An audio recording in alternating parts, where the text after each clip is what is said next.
भाई साहब गोदी यूट्यूबर्स की कमी थी क्या, जो अब गोदी टीचर्स भी आ गए और ऐसे टीचर्स बीजेपी की चमचागिरी करके खुद को एजुकेटर बता रही हैं। अमेरिका का दलाल सबसे पहले बात करते हैं अंकित अवस्थी की। जब एसएससी प्रोटेस्ट में टीचर अरेस्ट होते हैं और स्टूडेंट्स सड़क पर होते हैं, ये बंदा कहता है कि ये सब कांग्रेस का प्रोपेगेंडा है। अपोजिशन आता है प्रियंका गांधी जी की तरफ से, राहुल गांधी जी की तरफ से ट्वीट आने लगते हैं। अच्छा, ये भी बड़ा ही संयोग नहीं है, प्रॉपर तरीके से किया गया कार्यक्रम होता है। अपोजिशन की ही शायद नाकामी है कि शिक्षकों को ये सब काम करने उतरना पड़ रहा है, छात्रों को ये काम करने उतरना पड़ रहा है। और अभिनय शर्मा सर प्रोटेस्ट में दिखते तो मजाक उड़ाता है कि एक्टिंग शर्मा कह दूं तो बेहतर होगा। दोनों को पता है कि मीडिया का अटेंशन कैसे प्राप्त करना है। अभिनय सर अपने अभिनय के लिए भी जाने जाते हैं, मैं इनको अभिनय शर्मा की जगह एक्टिंग शर्मा भी कहूं तो ये बेहतर होंगे। और दूसरी तरफ करियर 24/7 के प्रशांत धवन खुद को यूपीएससी का टीचर कहकर पाकिस्तान, तालिबान, ट्रंप बेच रहे हैं। तो अब इन दोनों का पोस्टमार्टम होगा, प्रूफ्स के साथ, क्लिप्स के साथ एक्सपोज होंगे। कैसे अंकित ने टीचर्स की इंसल्ट की और कैसे प्रशांत धवन ने स्टूडेंट्स का ट्रस्ट बेचा सिर्फ और सिर्फ बीजेपी की चमचागिरी के लिए। शुरू करते हैं अंकित अवस्थी से, जो कि प्रोटेस्ट में बैठे टीचर्स को नौटंकी बोल रहे थे। अंकित अवस्थी जो कि अपने आप को न्यूट्रल एजुकेटर बोलता है, लेकिन असल में एक महागोदी प्रोपेगेंडा टीचर बन चुका है। कुछ दिन पहले एसएससी स्टूडेंट्स के लिए जो प्रोटेस्ट हो रहा था, उसमें कई टीचर्स स्टूडेंट्स के फ्यूचर के लिए खड़े थे। और उसमें ये बंदा क्या करता है कि प्रोटेस्ट को ही उल्टा घुमा फिरा कर गलत बता देता है, और जो टीचर स्टूडेंट्स के लिए आवाज उठा रहे थे उनकी पब्लिक में बेइज्जती करता है। जैसे कि उन प्रोटेस्ट में शामिल थे अभिनय शर्मा सर, उनके बारे में अंकित बोलता कि मैं इनको अभिनय शर्मा की जगह एक्टिंग शर्मा कहूं तो बेहतर होगा। पुलिस की तरफ से यहाँ पर बयान आता है, पुलिस अपनी तरफ से बोलने लगती है कि भाई नहीं, चूंकि यहाँ पर अब धारा लागू हो चुकी है, आप यहाँ पर रात को नहीं रुक सकते, आप कल फिर आइएगा। कल फिर आने का समय दिया जाता है। इसी बात को लेकर के फिर बवाल होना शुरू होता है। बवाल में सबसे पहले अभिनय शर्मा सर, मैं पहले आपको यहाँ पर एक बात पहले सूचित कर दूं कि ये दोनों ही मेरे मित्र हैं, लेकिन दोनों ही अपनी अपनी फॉलोइंग रखते हैं और दोनों को मीडिया प्रबंधन करना बेहतर तरीके से आता है। मतलब इनकी मित्रता के साथ साथ इनकी तारीफ इस बात की, दोनों को पता है कि मीडिया का अटेंशन कैसे प्राप्त करना है। अभिनय सर अपने अभिनय के लिए भी जाने जाते हैं, मैं इनको अभिनय शर्मा की जगह एक्टिंग शर्मा भी कहूं तो ये बेहतर होंगे। मतलब इन्होंने अपनी एक्टिंग के हिसाब से अपने YouTube चैनल पर भी बढ़िया एक वीडियो अपलोड किया हुआ है और बढ़िया अदाकारी करते हैं। कभी ये फोन करके कंगना रनौत को चिल्ला देते हैं। मतलब कि एक टीचर स्टूडेंट्स के लिए प्रोटेस्ट कर रहे हैं, रोड पर लाठियां खा रहे हैं, उनको ये एक्टिंग शर्मा कहता है। बस यही है इनकी सोच। एक टीचर स्टूडेंट्स के लिए रात भर सड़क पर था, जो कि सेक्शन लगने के बाद भी वहीं पर खड़ा रहता है, जो सिस्टम के सामने सीधा खड़ा था। उनकी सीरियसनेस पर एक लाइन नहीं, और तुम बोल रहे हो एक्टिंग शर्मा। शर्म करो, भगवान से डरो वालों, भगवान से डरो। एक तरफ टीचर स्टूडेंट्स के लिए प्रोटेस्ट करे और दूसरी तरफ एक ऐसा टीचर जो कि उसी प्रोटेस्ट को बदनाम करने की कोशिश करे, क्योंकि प्रोटेस्ट गवर्नमेंट के अगेंस्ट है। प्रोटेस्ट करने वाले टीचर्स ने करप्शन पर सवाल उठाए, और जहां भी सरकार की गलतियों की बात होती है, इन जैसे लोगों को मिर्ची लगती है, क्योंकि ये तो सिस्टम के चमचे हैं। अभिनय सर से इन लोगों को इसीलिए मिर्ची लगती है क्योंकि वो अपनी वीडियोज में डायरेक्ट गवर्नमेंट पर सवाल उठाते हैं। जैसे अंकित ने उन्हें एक्टिंग शर्मा बोलते हुए बता दिया था कि उसे प्रॉब्लम क्या है। समझ नहीं आया तो वीडियो फिर से देख लो। अभिनय सर अपने अभिनय के लिए भी जाने जाते हैं, मैं इनको अभिनय शर्मा की जगह एक्टिंग शर्मा भी कहूं तो ये बेहतर होंगे। मतलब इन्होंने अपनी एक्टिंग के हिसाब से अपने YouTube चैनल पर भी बढ़िया एक वीडियो अपलोड किया हुआ है और बढ़िया अदाकारी करते हैं। कभी ये फोन करके कंगना रनौत को चिल्ला देते हैं। बढ़िया कलाकार हैं और मैं इनसे पर्सनली जब भी निजी बात होती है तब मैं इनसे यही कहता हूँ कि आप गलत धंधे में हैं, इस शिक्षण के कार्य को छोड़िए। आप बढ़िया मतलब रोस्टिंग भी करने में सक्रिय हैं, आप बढ़िया मतलब कर लेते हैं जो भी है। अब देखा आखिर में उसने क्या बोला कि अभिनय सर ने अपनी एक्टिंग के हिसाब से अपने YouTube चैनल पर एक बढ़िया वीडियो अपलोड किया है, और कभी ये फोन करके कंगना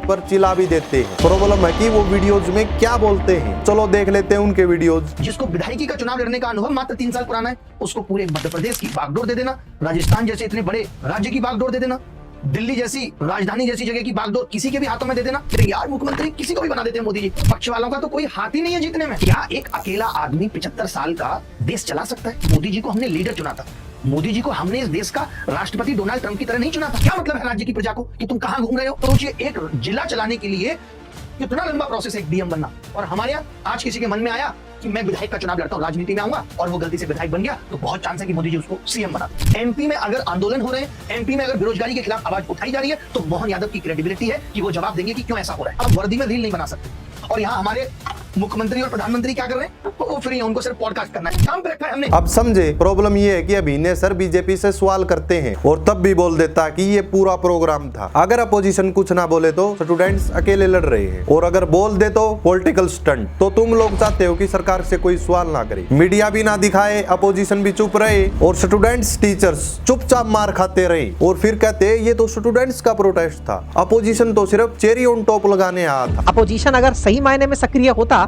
तो वो एक खुद इस पूरी घटना को नेतृत्व दे देता, या फिर नेतृत्व के नाम पर छात्रों के इस मांग को वो खुद की तरफ से मांग बनाकर उठाता कि भाई संसद में आप जहां वोट चोरी की बात कर रहे हैं, बच्चों के लिए पेपर चोरी हो जा रहे हैं, ये भी हमारा मुद्दा है। लेकिन राजनीति में छात्रों को एक अलग प्रेशर ग्रुप मान लिया गया है कि छात्र अपनी लड़ाई लड़ लेंगे। तो राजनेता जब लड़ाई तय हो चुकी होती है तब उसके ऊपर चेरी ऑन द टॉप लगाने आ जाते हैं कि बेटा तुम तैयार हो, अब तुम पर मेक इन इंडिया लिखेंगे, कुछ वैसा होता है। अरे भाई अपोजिशन का काम ही यही है आवाज उठाना। अगर वो स्टूडेंट्स के लिए नहीं बोलेंगे तो किसके लिए बोलेंगे? लेकिन तू एक टीचर के अरेस्ट को पॉलिटिकल स्टंट बता रहा है सिर्फ इसीलिए कि कहीं बीजेपी पर बात ना आ जाए। और सेम यही नैरेटिव इसका लंगोटिया यार प्रशांत धवन सेट कर रहा है अपने तरीके से, करियर 24/7। और कई लोगों को तो ऐसा लगता है कि ये चैनल स्टूडेंट्स के लिए बना है। पाकिस्तान, इमरान खान, आसिम मुनीर, अरे भाई यूपीएससी पढ़ा रहे हो या फिर ISBR न्यूज लेटर चला रहे हो, जियो पॉलिटिक्स के नाम पर सिर्फ पाकिस्तान पाकिस्तान, ना कोई वैल्यू बेस्ड कंटेंट, ना कोई एग्जाम के लायक डिस्कशन, बस जो व्यूज लाए और अंधभक्तों को खुश करे वही कंटेंट बनेगा। अब सोचो जो स्टूडेंट्स यूपीएससी के लिए सच में मेहनत कर रहे हो, अगर वो पाकिस्तान की बुराई, तालिबान के लेक्चर और आसिम मुनीर के थंबनेल देखेंगे तो उनके दिमाग में क्या घुसेगा? पढ़ाई या फिर पॉलिटिकल प्रोपेगेंडा? और अब कुछ लोग कहेंगे कि भाई टीचर के बारे में इतना क्यों बोल रहे हो? तो चलिए एक प्रोपेगेंडा का लाइव एग्जांपल देते हैं जिसमें ये ट्रम्प और मोदी जी की तारीफों का, तब उसी को पॉलिसी डाइजेस्टर बोलने लगे। मतलब मोदी जी के साथ फोटो हो तो ट्रम्प हीरो, और मोदी जी के ऊपर प्रेशर हो तो ट्रम्प जीरो। हिपोक्रेसी की भी सीमा होती है। चलो अब प्रूफ देखते हैं कि कैसे हवा के साथ इनका नैरेटिव पलट जाता है। तो फाइनली जिस बात की आशंका थी ये हो ही गया। कनाडा के प्रधानमंत्री जस्टिन ट्रूडो ने इस्तीफा दे दिया है। खत्म, tata goodbye, this is right now the end of Justin Trudeau. फिर उसके अलावा आप अगर देखो, डोनाल्ड ट्रंप जब से पावर में आए हैं, देखिए कोई छोटी बात नहीं होती, कैनेडियंस को मुंह पर डोनाल्ड ट्रंप कह रहे हैं आ जाओ हमारे देश का हिस्सा बन जाओ, अकेले सर्वाइव नहीं कर पाओगे। तुम्हारे कंट्री के प्राइम मिनिस्टर को मैं क्या बुलाता हूँ, गवर्नर, और तुम्हारे पूरे देश को मैं बुलाता हूँ एक स्टेट।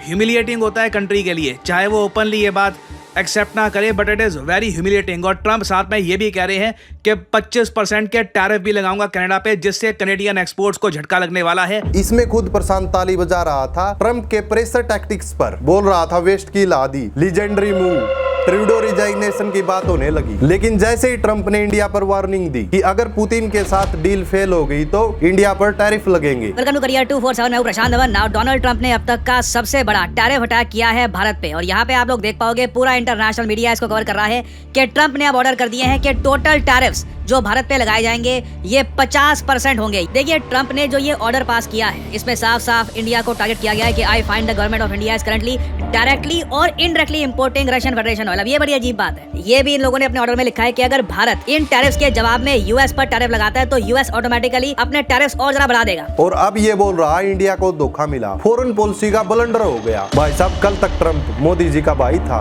और आज वही ट्रंप मोदी जी का दुश्मन बन गया। मतलब जब तक स्क्रिप्ट शूट करे तब तक भक्ति, और जैसे ही नैरेटिव पलटा तुरंत पलटी मार दी। और आजकल क्या कर रहे हैं ये, चाइना की फुल तारीफ, चाइना की एक से बढ़कर एक वीडियो ला रहे हैं कि चाइना ने इंश्योर किया है कि कुछ ऐसा ना हो जाए जिससे इंडिया इस बार समिट से पीछे हट जाए। चाइना ने पूरी कोशिश करी है कि एक यूनिफाइड इंडिया रशिया चाइना की इमेज दुनिया में ब्रॉडकास्ट हो, और इसके लिए पहलगाम हमले का भी प्रॉपर्ली यहाँ पर मेंशन किया गया है। पाकिस्तान को क्लियरली इंस्ट्रक्शंस दी गई है कि आप लोग इस मामले में कोई गलत स्टेटमेंट नहीं दोगे। जो ट्रंप आज के समय करके बैठ गए हैं ना, शी जिनपिंग बिल्कुल नहीं करना चाहते, और आप देखोगे आने वाले समय में इंडिया चाइना रिलेशंस को और स्ट्रॉन्ग करने के लिए स्टेप्स उठाए जाएंगे। ये चीज इसीलिए नहीं बोली कि चाइना ने आज तीर मार दिया, चाइना तो वो तो कब का आगे है, लेकिन पहले तो हमेशा चाइना की बुराई करते थे, चाइना को इंडिया का दुश्मन बताते थे, लेकिन आजकल चाइना की जमकर तारीफ कर रहे हैं। रीजन वही है, जहां नैरेटिव पलटा इन्होंने पलटी मारी, और ये सब कुछ देखकर स्टूडेंट्स भी इनका गेम समझने लगे। किसी ने कमेंट्स में बोला कि इनको एक्सपोज करो, तो किसी ने सीधा वीडियो बनाकर बोल दिया कि